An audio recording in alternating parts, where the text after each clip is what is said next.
Who's the actor in the class? No actors in the class? Huh?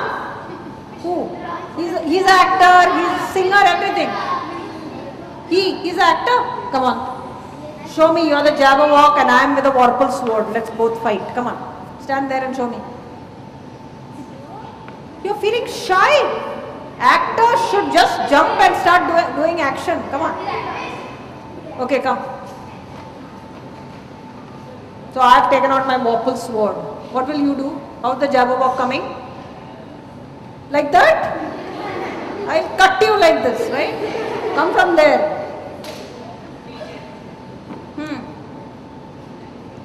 With eyes of flame. Come on, I'm going to read it out as you come. As in a fish thought, he stood, I am standing in thought. The Jabberwock with eyes of flame came whiffling through the Tugly wood. How will you come whiffling? Just get the feel of the word and do it. Don't try to find meaning. Just try to do something. What is it? Whiffling through the Tugly wood and burbled as it came. Burble when you come. Come on, burble. What sound will you make? Burble. Oh ho, actor. Eyes of flame. Something you should do, na? You're like a kitten. You want to do? Come. Let's see how he burbles. He burbled, eyes of flame. The Jabberwock with eyes of flame came whiffling through the Tugly wood and burbled as it came. Come on. Eyes of flame. That's better. Now you're walking. What, Baba? Burbled. Burble? Can't make bubbling noise. Boiling noises. Come on, sit down. So is the Jabberwocky dangerous? Now everybody wants to act? Last chance. Go. Let's see how many people can burble.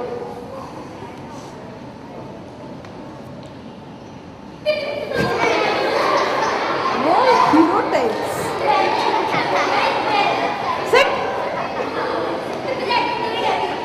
You all just can't do it. I'm sorry. You can't be Jabberwock. Anyway, when your playground tomorrow, you can burble around. Okay? So they came whiffling through the Tugly wood and burbled as it came.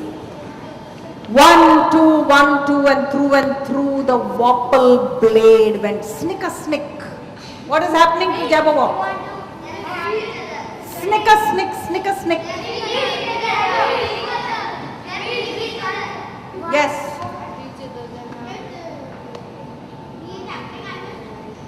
Who is acting?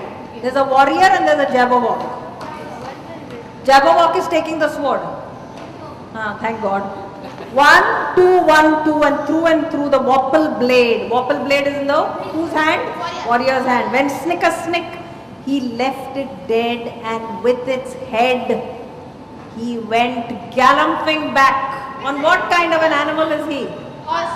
On a horse. So he took whose head? Jabberwock's head, and went galloping back. And hast thou slain the Jabberwock? Come to my arms, my Bremish boy. Oh, fabulous day, Kola Kole, he throttled in his joy. It was brillig. Now this is his father calling him. See? What did the father say to the men? Come, my son. Kola Kole, what is he doing? Oh, oh, hurrah, hooray. What is he celebrating? What did his son do? What did his son do? Eat bhel puri? Then what did he do? The Vorpal blade went snick a snick, and with his head he came galloping back. So what did the son do? Yes. Came with the joy. Came with joy. Joy is the head. Whose head? He was very happy. Jim. Huh? What is that name? Jabberwock. He came with the Jabberwock's head, so the father is very happy. That's right. He said, hast thou slain the Jabberwock? Come to my arm, my beamish boy. That's why we know it's his son. Was brilling and the slithy toves did gyre and jimble in the wave. All Mimsy was the borograves and gnome rats outgrave. So what was the story about? Yes. The story was about the war between the Jabbers and the warriors. The Jabberwock and the warrior, one warrior. And then who won? Who won? Warriors were losers. Not warrior, the one warrior. One warrior, not don't say warriors, then say warrior. One warrior, two warriors, 5 warriors, 100 warriors, million warriors. But one warrior, right? The warrior was a winner, right? Yes, what do you want to say? Warrior can be a small man, but he had a vorpal sword. Sword man. There's such a thing called sword man. There's a soldier. There's no sword man. Okay. All right. So that was your poem. Did you like it? Okay. Now if I say he burbled as he came, that word burble, is it an adjective, a verb, a noun? What is it? He burbled as he came. Is it? Suppose I say, good girl, it's a verb. Instead of burbled, can you change it to an ordinary verb that we understand? Suppose we were writing in English, what would we say? He what as he came? He? How would the Jabberwock come in English? He came with eyes of flame and he burbled as he came. Change it to one verb. Yes? He waved as he came. So he's coming with eyes of flame and he's saying, hello, hi there, lovely, thank you. Burbled is a kind of sound. So what will you say it in, how will you say it in English? Yes? Angrily, yes. But what will you do angrily? When you're angry, what do you do? Roared as he came. So in this story, although it's all rubbish words, we can actually change the words into normal words because we understand what happened there. Now can you open the book to page 8? Yes. Open the book to page 8. Can you see Jabberwock there? Lovely. Now follow, I'll read it once and then some of you are going to read it. What fun. 'Twas Brillig and the slithy toves did gyre and gimble in the wave. All mimsy were the borogoves and mom wraiths outgrave. Beware the Jabberwock, my son, the jaws that bite, the claws that catch. Beware the Jujuk bird and shun the frumious Baddersnatch.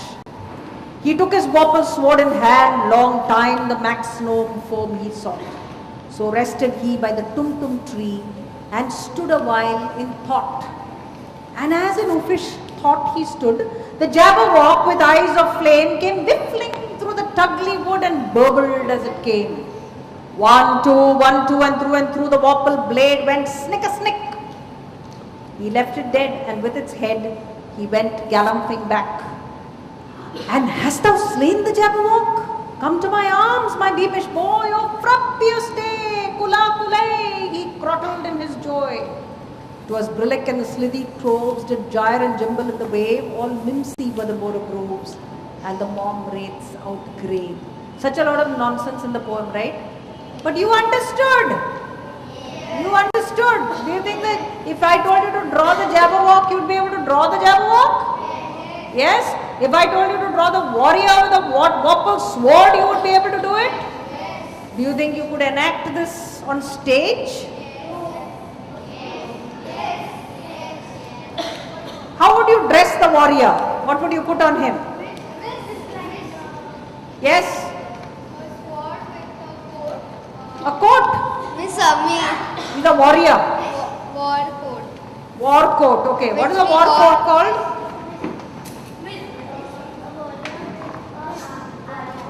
An armor, right? And would you put him on a horse? Yes, you'd certainly put him. Would he be handsome? If you had to take one of our actors to act, who would you take? Shah Rukh Khan? Hrithik Roshan? Who would you take? Salman Khan. All right. All right. Yes. Amitabh Bachchan. My God. Even old man on a horse. The Jabberwock would just pounce on him. And he would be locked. He won't be able to ask, lock kiya jayega, locked. Yes, yes, yes. You can? A dragon sword. Do you think the Jabberwock is a dragon? Or is it an elephant? Or is it a what? What do you think? Human Jabberwocky? With eyes of flame coming through that tugly wood, burbling. You think it's a human being? Yes. He's a monster of some kind, right? So it has all the epics like Rama and Ravan and everyone. This Jabberwocky has got all the bits of an epic poem, right? And it is very, very exciting, although it is written in rubbish language. What does it show you about poetry? That it can be written in rubbish and you can still understand the big picture, isn't it? That there was a war. Lovely. You also told me that burbled is roared. You can probably look at, if instead of, when you meet somebody and he opened his arms and he said, "Oh, frappius de kula kule," what would you say? Suppose your brother killed the Jabberwocky and you stood like this, what would you say? You wouldn't say, "Oh, frappius de kula kule," that's not your language. What would you say in your language? Yes, the girl there. Oh wow, that's amazing! Fantastic, give her a big hand. Oh wow, fantastic, that's amazing. So is it possible for you to write this whole poem in English using your imagination? Yes, we could, because she just did that, didn't she? And he throttled in his joy. What would you do in your joy? You would? When you are joyous, what do you do? Jumped in his joy, or he laughed in his joy, right? Danced in joy. Very good. Excellent. Yes.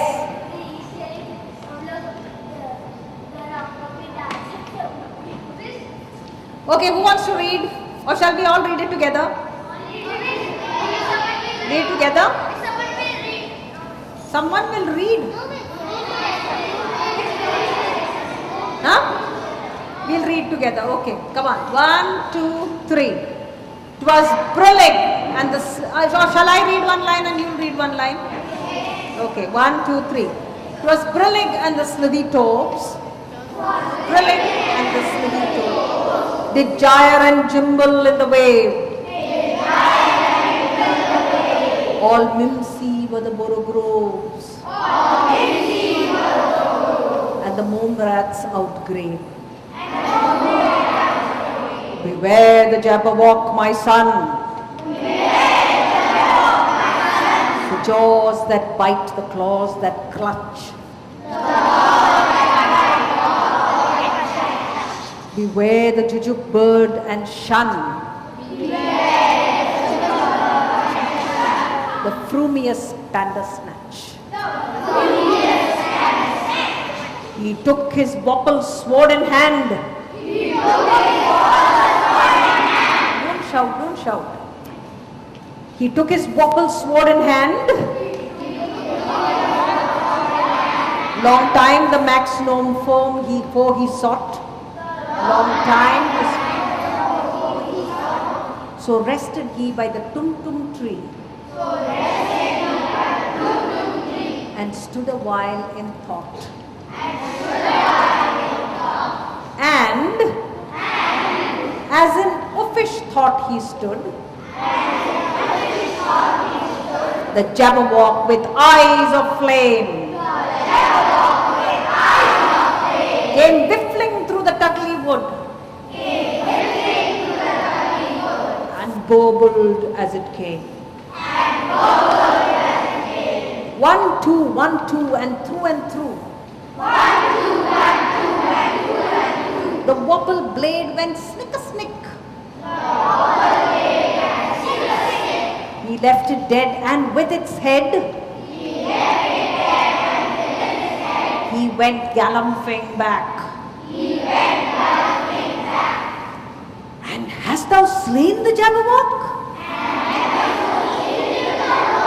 Come to my arms, my beamish boy. Oh, frappiest day, kula kule.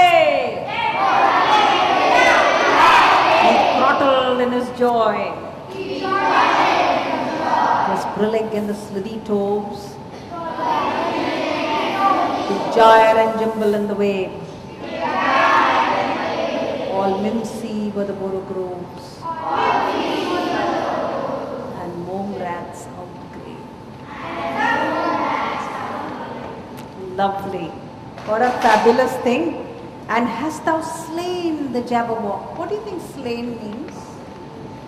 And hast thou slain the Jabberwock? What do you think the word slain means? Yes, the girl at the back? Killed. So hast thou killed the Jabberwock? A lot of you should think when he has got the head in his hand, what can slain mean? It can only mean killed, right? So ladies, I think I wouldn't stretch this poem into question answers at this point at all, because I've just given them a feel of it. I would allow them to sit in groups and rewrite it in English.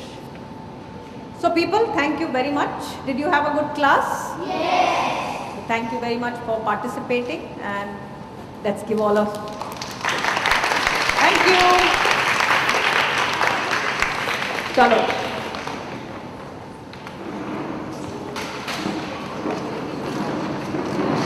Oh, you have to sit? Did I? I don't think I explained the poem at all. I did not explain anything in the poem. I never read one line and said what is this, what is that. Never did.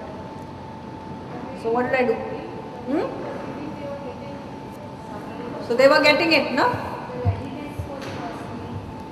So I started with the Ramayana and Mahabharata, which is what they are. Unfortunately, they are not familiar with. What it's telling me very clearly is we need to start telling them, at least telling them those stories, because they don't seem to have a clue as to what is happening in Ramayana. So I think that's, or they don't know the word hero. Either way, for 5th standard, it's not good news. So that's something that I would look at carefully. But you have to get into the spirit of the poem. That is the bottom line. If you start explaining, children will lose it, obviously, because it's a nonsense poem. And you are first of all, the poetry is hard, and then it's nonsense, and then you are trying to explain. So it's going to be impossible then. But if you do this, did they give me all the answers, or did I tell them? So the answers are coming from what? The Wapple sword. So who uses a sword? And the Jabberwock, eyes of flame. So obviously it is dangerous. And it's also in the tone of voice when you read the poem, isn't it? Pardon me? The new words, yeah. So they're all contextual. So if he's holding his head and coming, then slain can only mean it's been killed.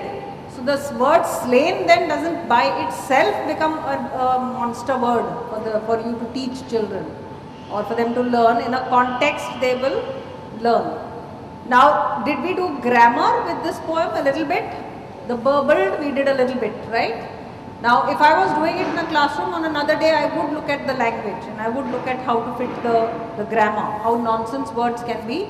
But I might not take the poem and do it. I might do a sentence that is nonsense and still use one word of English. Suppose if I say kharara, cooked, bamama, what will happen? Cooked, and then you got two nonsense words. So it can, the first one can only be a name, someone cooked something, isn't it? It's always like that. The grammar doesn't have to be words at all. It can be any language, any nonsense language, but the syntactical structure will give you the grammatical word in it. So therefore, that is what the poem is trying to do. So that's one part of the grammar. Now, if in my grade 5, I find that the children don't know their adjectives and nouns well, as in, at some place that was, you were getting a feeling that they were not sure about their basic parts of speech, then you cannot get on with a poem like this on a grammatical scale. You understand what I'm saying? So I wouldn't touch it in the grammar area in this school. But that will not be true of all schools. In some schools, by grade 4, they'll know all their parts of speech backwards and forwards. In your school, once you start doing grammar with ease, children will know all their parts of speech by the time they are in grade 2 or 3. So then you can take the grammatical items, because the grammar itself is very strong with the child. Then he'll be able to use the nonsense language and still see where the grammar is. But at this point where they are not sure about their grammar, you might not want to get into heavy duty into the grammar in that language part which is there in the book. But you could try. I mean, I would never do anything without actually giving it a go. But if I find that there is a lot of strain, then I would let it go. But a class needs to have this energy. If your class does not have energy, you are doing something wrong. Otherwise, that was when I started it, you probably thought what a hard poem it is, right? Or if you look at it, you'll say, my God, this is so hard, how will I teach this? Anyone will do that. But if you put the right amount of energy into it, and if you break it down into its essentials. See, what we do is we get caught up in the details. Because when you start reading from line 1, you are getting caught up in the details. You are asking what is slithy toves, what is mimsy groves, you are going into, it's a mess. So you don't touch it at all. What is a big ticket item? It's the war. It's the fact that there was this evil Jabberwock, and this guy had a vorpal sword, and he went snick a snick, and he took its head and went galumphing. When you say galumphing, the gallop word is there in their mind, and they'll understand he's coming on a horse with a head. And of course the father's waiting there with his open arms. The father has already been mentioned once before in the poem. So if I was really doing it in a class, I would say, how do we know it's the father? And they would, in the earlier part of the thing, pick the father's word where he says, beware the Jabberwock, my son, right? So there are 3 characters, or I would ask, how many characters are there in this poem? So there will have to be a son, there will have to be Jabberwock, and there are 2 more. There's the Jujube bird, and there's Bandersnatch. So there are 3 things that you have to beware. So there are 3 monsters probably in a forest. So where will this be set? It will have to be where do monsters live? They won't live in a mall. They'll live in a forest, in some kind of a deep, dark forest. And all those verbs, mimsy, toves, all that has got one murky feel about it. But in your voice, when you're doing with grade 5, it needs to come in your voice. Because children are not able to otherwise connect. So that first part where I ask them, where do you think it is? What kind of feeling did you get? Close your eyes. Those kind of strategies are important to pull them into the poem. Once they are into the poem and they can get the feeling, that's all you actually need with poetry. They don't have to know everything about it. Now if you think now that you cannot, what kind of questions would you ask with what I did just now? Let's hear. That teacher there, tell me. This is what I do with everybody. I did it with the kids, I'll do it with you. What questions would you ask with the poem that I just did for an examination? I'll ask what is the main theme of the poem? Okay. And what do you expect the children to write?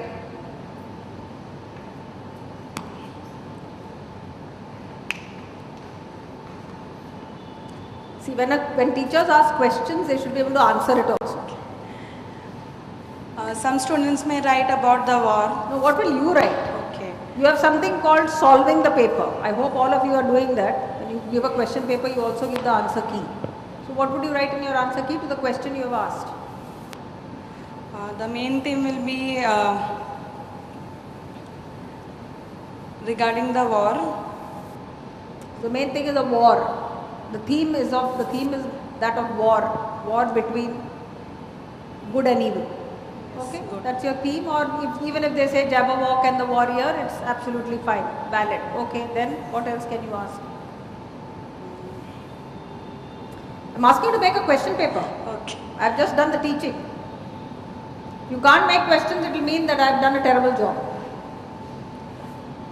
Or at least it will mean that this kind of teaching is not viable for a question paper. I'll take out one line from the poem and I'll ask the figure of speech. Did I didn't do it. What figure of Okay. speech did I do? But there are figures of speech. I could do that. Yeah. Okay. All right. Given then. From what I did today, what will you ask? Meanings, Meanings like slain. Yeah. Okay. then opposites. What did I do with opposites? I'm not talking about my grammar. I'm only talking about poetry. Someone else? Describe the Jabberwock or draw the Jabberwock. And I definitely want from that poem the flaming eyes. I want. And I want the burbling. I want two things. Describe the Jabberwock using two parts. So they have to give me at least two things about him that showed that he was dangerous. So describe the Jabberwock is dangerous. Which two things tell you that it was dangerous could be one question. They'll still have to give me those two things. Then anything else? The character whom you like the most. There are too many characters to like in that. There's only the warrior and this. Which animal do you think the warrior was riding on? Which word tells you? You have to justify it. The word galloping needs to be brought in because it sounds like galloping. Anything else? The lady at the back? What do you just like the ending of the poem? Okay, very good. What will you say? Now here it is the boy, the warrior who has slain the Jabberwock. So give a slight twist, some other way. So the children can say, okay, the Jabberwock, he actually killed the boy. Or it can be that the father was devastated because he had lost So you his want son. to change the ending? Yes, we can ask the children give another twist to the poem. Okay, Some you are other asking way. for a new ending to the poem. Okay, all right. Then, any other? I am actually asking you to collectively build a question paper.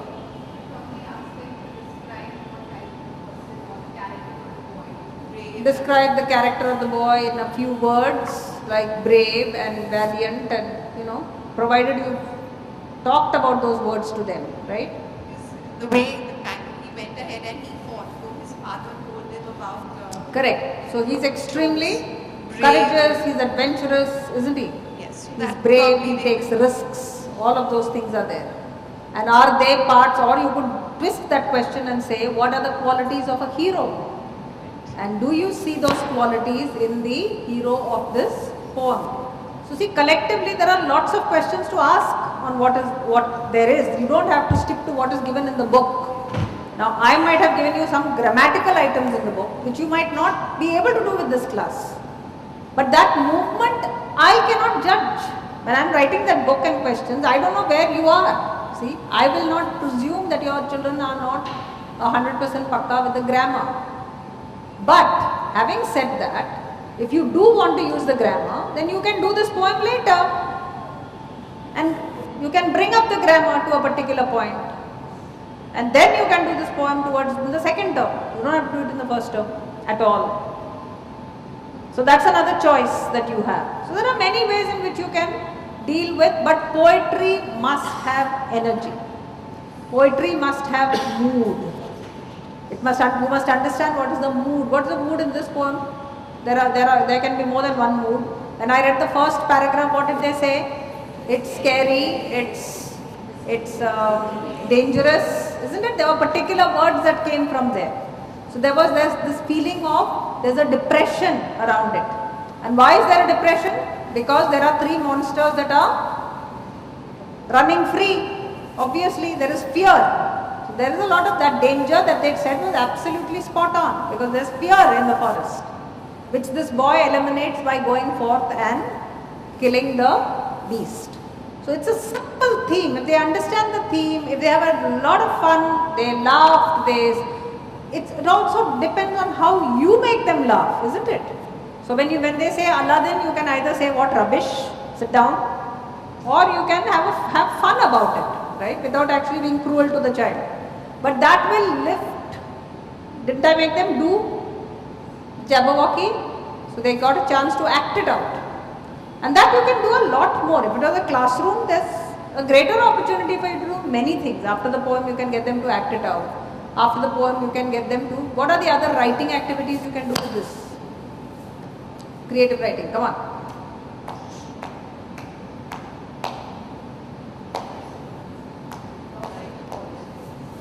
Lost in the forest. Okay. You can be an eyewitness to the war. The war itself has not been described. So that's an opportunity for describing the war. Pardon me?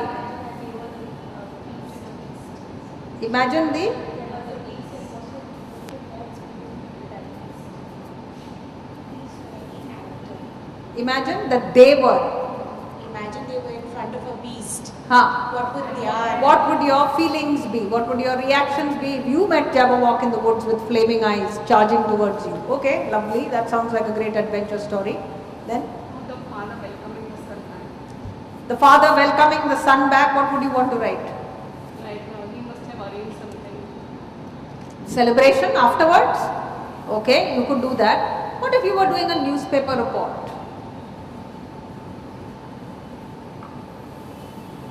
Come on, think of a question, the lady there.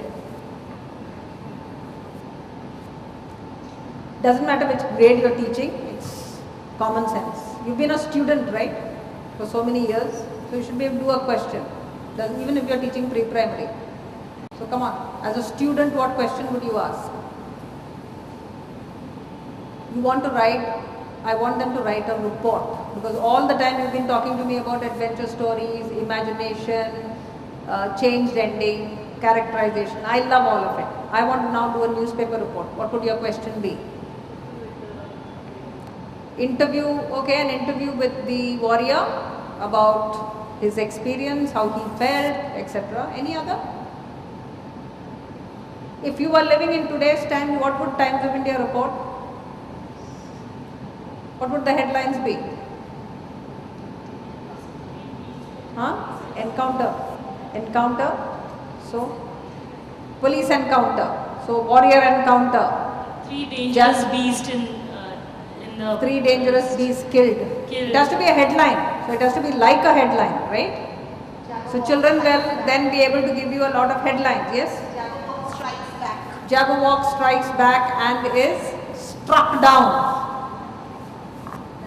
The language of newspaper, these things are always full of puns or full of play of words, right? So you can do that kind of thing, or you can get them to write a full report. Last evening, the Jabberwock was killed by the brave warrior. His famous Vorpal sword was used in what? What is that?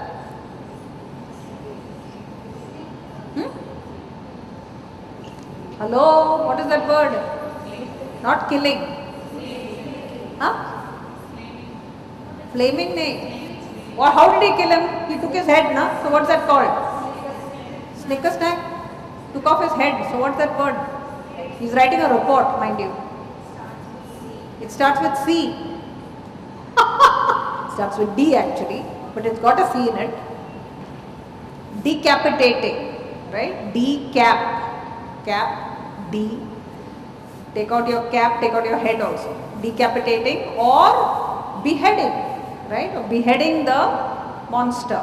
So you will have good language in a report. A report can't be anyhow. So you'll have to give them certain words before they write that newspaper report. But it's worth it doing a newspaper. Now, if you look at all the genres, you've got a descriptive genre with the thing. You've got a story where you're changing the ending. You've got the narrative. You've got the reporting. What would you do with an argumentative genre? How would you use an argumentative genre to give them an assignment based on this poem? If you think like this, you will get very good creative questions. Otherwise, you will write this, who killed whom, with what did he kill, how did he kill, what happened in the end, thank you, bye-bye, kind of questions you will get. But think like this. Tell me, give me an argumentative assignment. Conversation with his father, what is the argument? You have to have an argument first of all, no?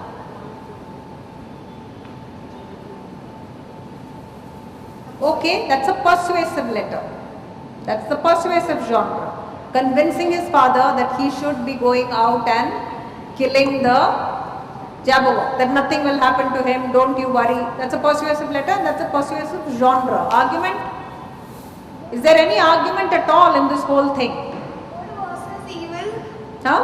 Good versus Good versus evil. So give me an assignment for them. Or dangerous for everybody around there? Was the Jabberwock dangerous for everybody around? Yeah, The human. obviously the father saying beware, Yeah. beware this Jabberwock. Can we do an assignment that has got an argument? I don't have a ready answer in my head. I am asking you to think. I am also thinking, but I want you also to think. There might not be, but you should not be giving up on it, because you might have a really good issue sitting there in that poem. Even if it's for smaller children, younger children, you might still have an issue sitting in that poem that you might be able to use to get children to think in a particular direction, and you must not lose that opportunity. So, argument in that poem. Both the characters, positive and negative, arguing with each other why each one wants to kill the other one. Okay. So, is it always a good thing to kill evil The people? yeah. So, if you look at capital punishment in our countries, Yeah. we are constantly saying Kasab should be hanged. Yeah, but then Kasab has his own reasons why Kasab he has is a point killing. of view. Has a point of view. So, if you look at things from the Jabberwock's point of view and from the other person's point of view, you might have a Some particular argument which you can make up. So, Jabberwock might say, it's my ugly wood and you are coming into my wood, right? You want to kill the crime or criminal? Yeah, absolutely, that might be one. But the other one is also a matter of space. So, who does the ugly wood belong to? Does it belong to this boy, or does it belong to Jabberwock and those the Jujube bird and all those people? They are meant to be in the forest. So you could have an argument. So it's not like you can't make an argumentative genre. You just need to think through. If you think through like that, your own mind is likely to get more and more creative in terms of questioning. These things will not happen to you immediately. It will happen to you over a period of time, but only if you do it. If you don't do it, then you still sit at the completely base level of asking ordinary questions like who did, what did, where did he go, how did he go kind of thing. And that will be the end of questioning. So you need to look at the genres, and persuasion you gave us. There's no other genre, right? Reporting we did, persuasion. So you got a really good set of questioning coming out from that poem. So you don't have to worry about what exactly is there in that book if you can't manage it for any reason. But of course there is the manual, and you can look at it and you can see how you can best do some of those things, because many of those have value. You can do dialogue, yeah, you can have imaginary conversations between Jabberwock and this boy. You can have a conversation, so that argumentative piece can actually come into that if they had a conversation, right? That war itself, as I told you, has not been described. It's just been left, and that could be in itself a piece that you might want to put in. Give another title. When you do title, I've always found the title question is a cop-out. It's one of those things that teachers put in when they don't know what to do. So they just said title. A title often is a summary of everything that you are reading. Unless you have a very clear expectation and the child knows that that is what you want, the title question by itself becomes one free mark question. You say title, if a fellow will write some nonsense, and everyone you give marks, and you give like maybe half mark or 1 mark. But it's really one of those filler questions according to me. It's not really done in its spirit. So I'm not a big fan of title questions at all. But yeah, if you are giving a title question, be aware that you're asking for the essence that should be the title, right? Okay. Alright, grammar. Because I did grammar and I did poetry. So we talked about poetry. Tell me about grammar. Because I believe that is where you are most frightened.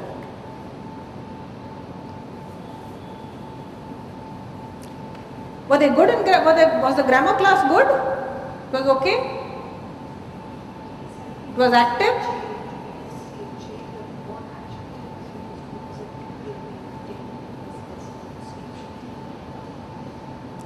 So you did, the adjectives were very good, absolutely, right? They were able to give me a lot of really high-end adjectives.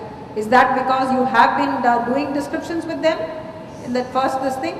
So you'll see a movement in because that was clearly better than everything else that they said.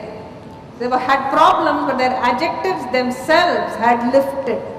Now that's what happens if you do empowering English properly. This is what you'll get. You'll get children who are good at all these things, and they'll come naturally to them, and they will impress people simply because they can say those words. They gave me very, very good adjectives. See, but that was not true of everything that they did in the lesson. But it will be if you do it meaningfully, if you do it sincerely. The book, you will get children using better and better language. It will also depend upon how much you demand of those children.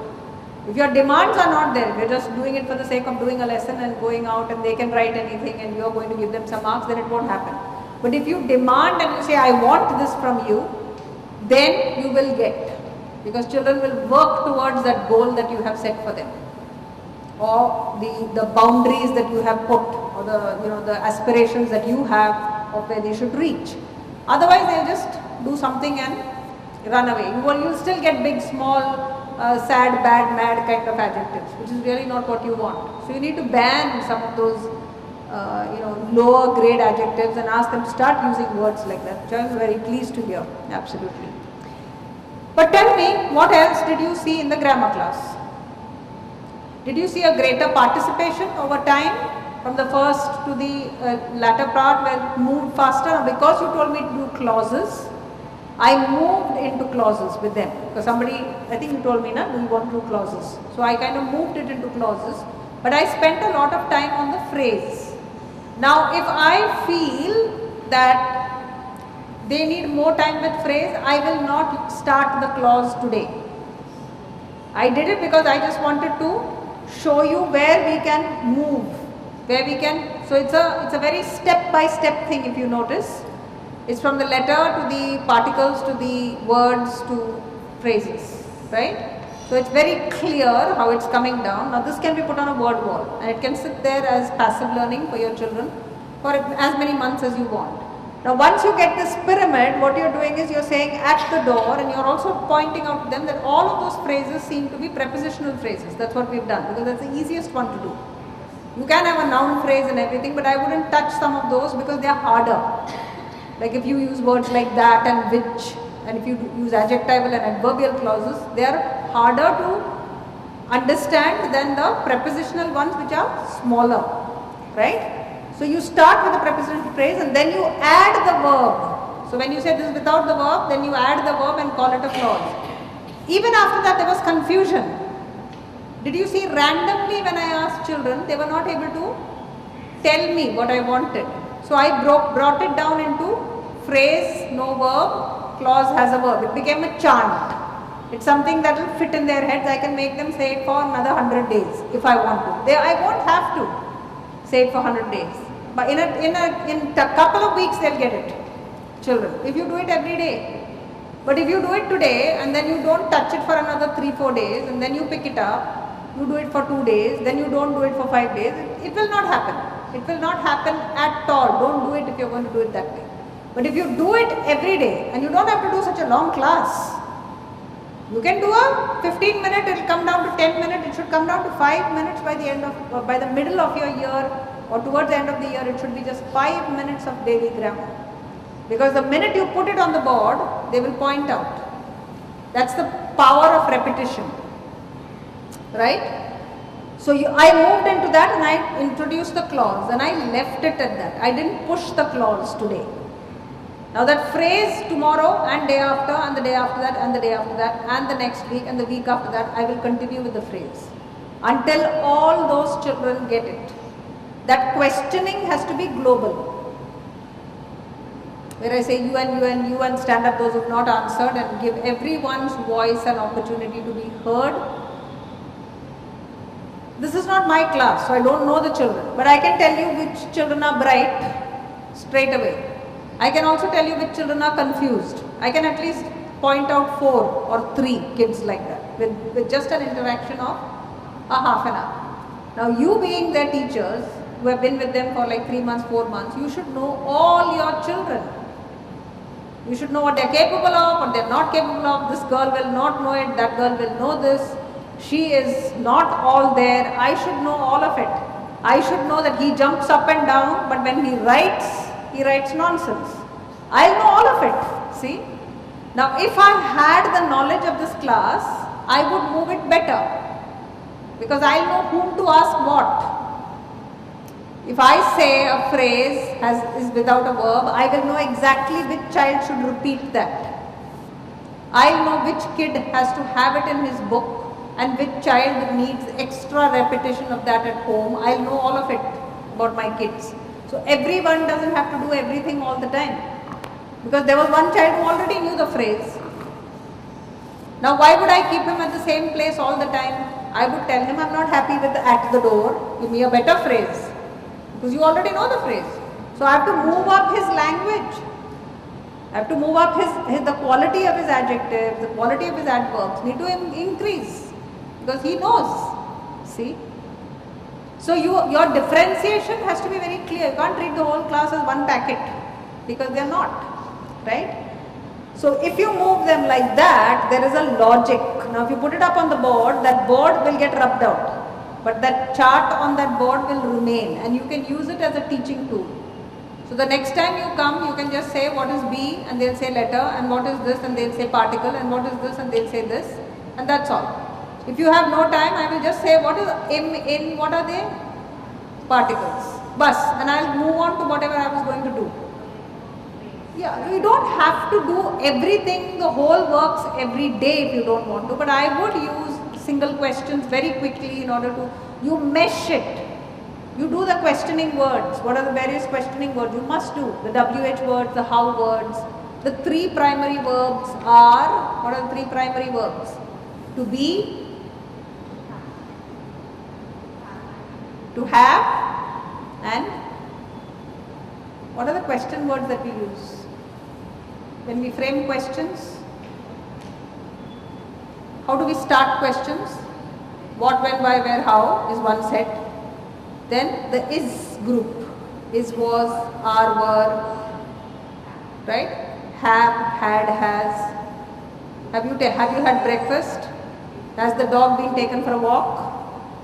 Have, has, and had. Had we to come early, would we have? Had is a much harder, a longer structure of questioning, but had is a question, this thing.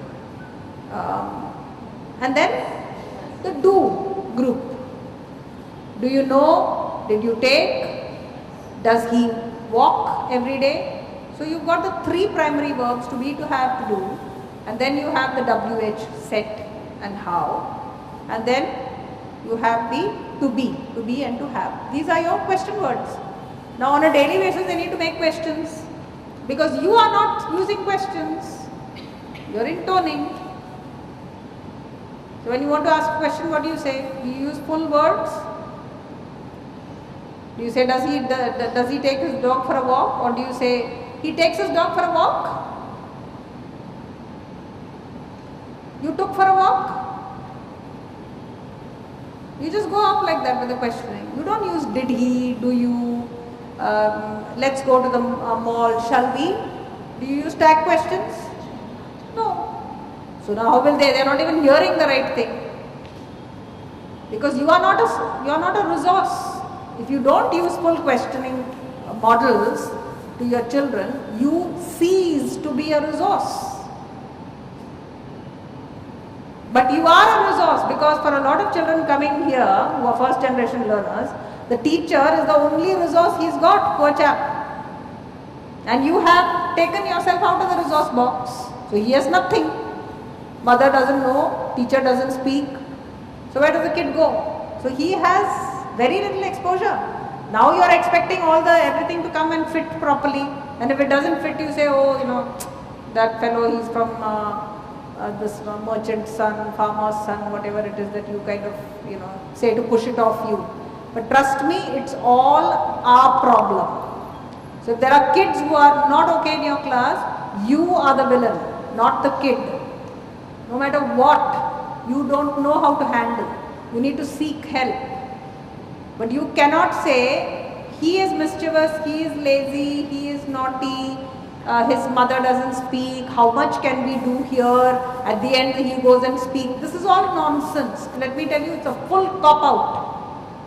The fact remains that teachers are not using language, they are not resources for children, and the teaching itself is so narrow. You are not doing any. Wasn't there a lot of language that floated around? Besides the poem and besides the grammar, there was language that they were hearing. Now that language is a resource that only the teacher can give.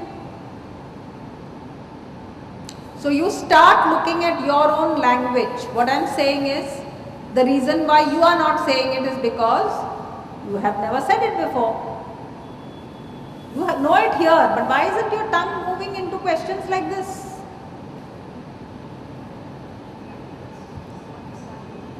You have to start it.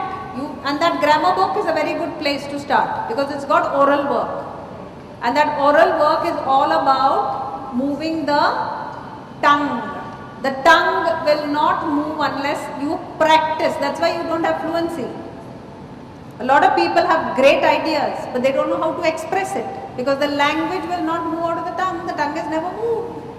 So you need to start moving the tongue. So when you're doing it with children, you yourself need to read it out aloud. Otherwise, there is lack of fluency. And it's not a crime, but what I'm saying is if you do it, you will get it, you will be more confident, you will be more creative. Otherwise, you will constantly operate from a point of fear. So I'm not sure what I'm saying is correct, so then I won't say it. So then I'll stick to the book. And then I'm sure I'm safe. It's coming from there. But you really need to get out of that comfort zone and say, I am going to get myself up to scratch. So join a course if you need to. Do what it takes, but you definitely need to get your English up if you need to be an English teacher, or if you're a primary teacher, you need to get your English up anyway. Okay? Recommend some courses. I'll have to start one for you. No, we do workshops. I'm talking about getting into a proper course, which is not available in the country. So what you'll find is, you'll find that people don't know where to go. People don't know how to improve. First of all, people have to acknowledge there's something wrong with me. That is the first step. See, most of us are very happy with this tutka putka that happens, So like my joke is always this. Like if I have to take her for a movie, I'll say, coming? Like this. And she said, tomorrow. Finished. But nothing, just one word transactions there. See? So there is no, now first I have to say that I am not using language as it should be used. I have to say that. But I am supremely happy that when nobody can talk, I can actually say something. So I am okay. We are not. I think 99% of our country is ESL. ESL means English as a secondary language. That's who we are. We are not speakers. So when I go to IB schools, that's what I always think, that you are not speakers. You are ESL. And you are doing exams that are meant for, you find it, the stark problem you see in the IGCSE and IB schools. You don't see it in ICSE and SSE and all that because it's all apnai homegrown. It doesn't matter. But when you go there and you say, how can the child answer a question? They expect maturity of language, which you will never get because you've not trained the kid to use language. Suddenly how will you express ideas? So you have to please start looking at your own language very seriously and at least start reading aloud. Like questions, for example, are very big. Questioning should be very good. Structure should be very good. So if you're looking at, asking for help, or you're looking for saying you regret something, or you're asking for some obligation, all of that has a particular language which we are not using. Like words like ought, we don't use. We ought to do that, or ought we to do that. Did he used to? We are not using. So therefore those are some of the things that you need to repair, because without that you will not get the You won't get a reciprocal, anything from the kids because they don't have a resource. Anything else you want to ask me in empowering English or in grammar, please feel free, otherwise questioning will remain, and then we can all go for lunch. So quickly, if you have doubts, ask so that I can answer them. Of course, you can ask me at any time, but now if you have, since you've started, if you've got something, ask. No doubts. How lovely. Yeah, secondary is a bit.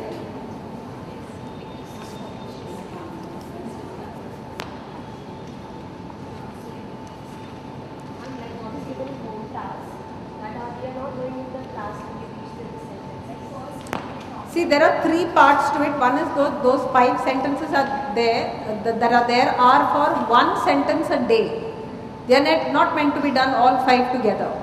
The instructions that are there will pertain to all the 5 sentences. So if I have asked you to pick out an adverb, you might not have an adverb in all the sentences. Sentence number 3 and 5 might have adverb, the others may not have adverb. If they are not there, you don't do it. That's all. Okay? I have written wherever possible, but even if it's not written, what I am saying to you is that it will not be applicable for all the 5 sentences. So when you take your first sentence to class, I will be giving you a key to the book at some stage, but ideally don't depend on the key. Please get yourself